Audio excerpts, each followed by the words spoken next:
হাফেজ, এসপি সাহেবের ছেলে কোরআনের হাফেজ, র্যাব আর্মি পুলিশের ছেলে কোরআন পড়ে। ডিসি সাহেব, আপনার কিসের অভাব? ছেলেটারে মাদ্রাসায় কেন পড়াচ্ছেন? ডিসি সাহেব চোখের পানি ছেড়ে বলে, হাফিজ ভাই, দুনিয়াতে যেই টাকা পয়সা বাড়ি গাড়ি কামাই করলাম, এই কামাই খাইতে আমার 10টা ছেলে লাগবে, 100 বছর সময় লাগবে।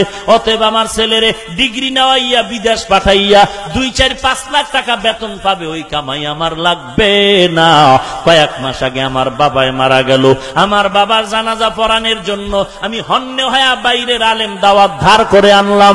আমার বাবার কবরে দাঁড়াইয়া দোয়া পড়তে পারি না, আমি বাইরের ছাত্র ধার করে আইনা দাঁড় করায় দিলাম।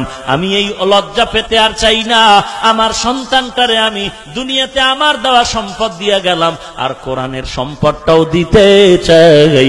আমার দিলের বড় তামান্না, আমার ইন্তেকালের পরে আমার সন্তান আমার জানাজার ইমাম হবে, আর ওই কবরের সামনে গিয়া কোরআন পড়ে আমার জন্য দোয়া করবে। কারণ আমার ছেলে দাঁড়াইয়া যেই কাদাটা কাঁদবে, বাইরের কোন হুজুর এত কাদা কাঁদবে না।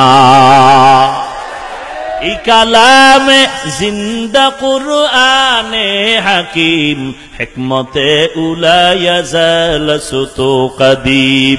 ওরে যুবক, আমিও তোমার মতো যুবক। আজকে যদি শার্ট প্যান্ট টাই লাগায়া একটা একতারা হাতে নিয়ে বটগাছতলা গান গাইতাম, কে আমার গান না শুনতো? কেনই এত কষ্ট করে জীবন চালাই? শীতের দিন অজু কইরা ফজরের নামাজ পড়তে কি কষ্ট, এটা আমি যে করে সে বুঝে, আর কাউকে বুঝানো যাচ্ছে না। এরে নবীর উম্মতের দল, এত কষ্ট কেন বাবা? এত গালাগালির পরেও টুপিটা ফালাই না, এমনকি ঘুমের ঘরেও টুপিটা মাথায় রেখে ঘুমানোর চেষ্টা করি। মনের ধারণা, আল্লাহ যদি আজরাইল পাঠায় দেয়, আইসাও যেন দেখে নবীর সুন্নত মাথার কিনারায়। এত করার কারণটা কি? গোপনে গোপনে সরকার আমাকে এই টুপিদারির জন্য আলাদা টাকা দেয়। তাহলে কেন? একমাত্র কারণ হলো জাহান্নামের আযাবের ভয়। 1 জাররা পরিমাণ গুনাহ নিয়ে কবরে গেলে কবরের আযাব আমাকেও গ্রেফতার করবে। এমন কোন নবী নাই কান্না ছাড়া কবরে গেলেন, এমন কোন সাহাবী পাওয়া যায় না যে কান্না ছাড়া কবরে চলে গেছেন, এমন কোন ওলি আব্দাল গাউস কুতুব নাই যে কান্না ছাড়া ওলি হয়েছেন। অতএব আমাদের কান্না কত দরকার। এরে যুবক, দুটো পাও যদি আগায় দিতা, আমি পাও 2টা ধরিয়াও পারলে বলতাম, আমার মতো টুপিওয়ালা হ, একবারও বলি না। স্কুলে আসো, মাদ্রাসায় ঢোক, তাও আমি বলি না। একটু আগে একটা ছেলে এখানে আইসা বসার পরে মাগরিবের নামাজের পর আগ মুহূর্তে ছেলেটা আসলো, আইসা দেখা করলো, মাদ্রাসার মুহতামিম সাহেব দেখা করাইলেন। ছেলেটা বলতেছে, হুজুর আমি সিনেমা হলে কাজ করতাম, আপনার বয়ান একদিন শোনার পর এখন আমি দাড়ি টুপি লাগাইছি, এই জায়গায় কুমরাদি এলাকায় হেফজখানার মাদ্রাসায় আমি এখন 14 পড়ার হাফেজ।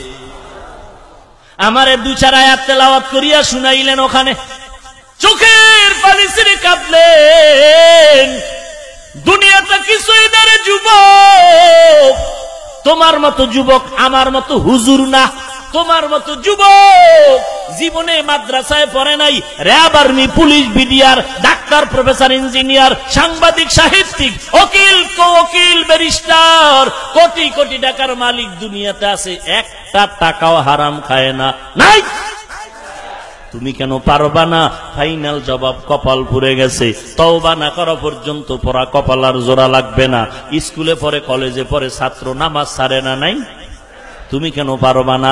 ড্রাইভার সাহেব তোমার মতো যুবক ড্রাইভারি করে, নামাজ ছাড়ে না। শ্রমিকের কাজ করে, নামাজ ছাড়ে না। তোমার মতো যুবক দুনিয়াতে ব্যবসা করে, 1 টাকাও হারাম খায় না, মাপে ভেজাল দেয় না। আর তুমি ভেজাল দেওয়ার জন্য দোকানে সাইনবোর্ড লাগাইছো, বিক্রি করা মাল ফেরত নেওয়া হয় না, মানে বাটপার।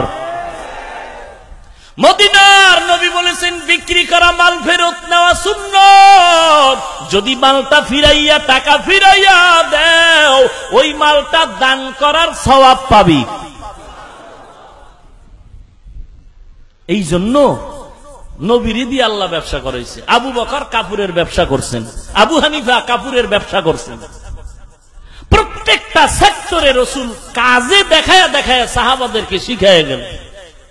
এরে নবীর উম্মতের দল, ব্যবসায়ীদেরকে আল্লাহর নবী বলছেন, তোমরা কত দামি। আত-তাজিরুস সুদুকুল আমিন, তোমরা যদি সত্যভাবে ব্যবসা করো নবীদের সাথে জান্নাতে থাকবা, নবীর হাদিস। আর যারা 2 নাম্বার 1 নাম্বার আইলা জাউলা কইরা বিক্রি করে, এদের জন্য কঠিন। আবার আল্লাহ এদের জন্য আলাদা একটা সূরা বানাইছে বাটফারগোর জন্য, ওয়াইলুল লিল মুতাফফিফিন, এদের জন্য ওয়াইল নামক জাহান্নাম। ভাইরা আমার,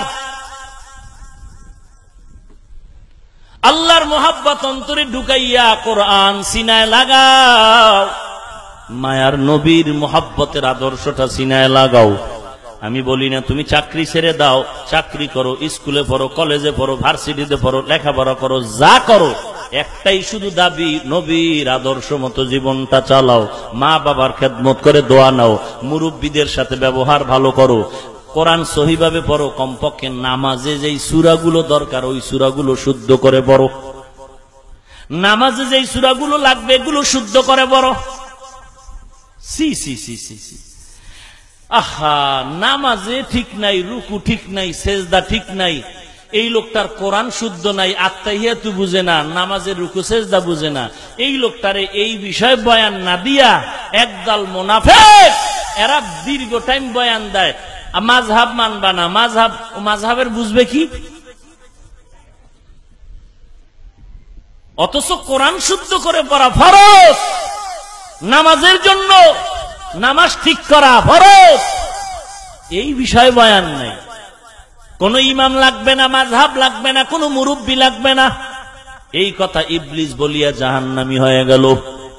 খবরদার, আল্লাহওয়ালা যারা খাঁটি, খাঁটি আল্লাহওয়ালা কারা গাঞ্জাখোর, খাঁটি আল্লাহওয়ালা তাদের বন্ধু হয়ে যাও, পণ্ডিতি ছেড়ে দাও, আমলকে ভালো করো, মানুষকে মোহাব্বত করা শিখো, ঘরে আগুন দিয়ে কোন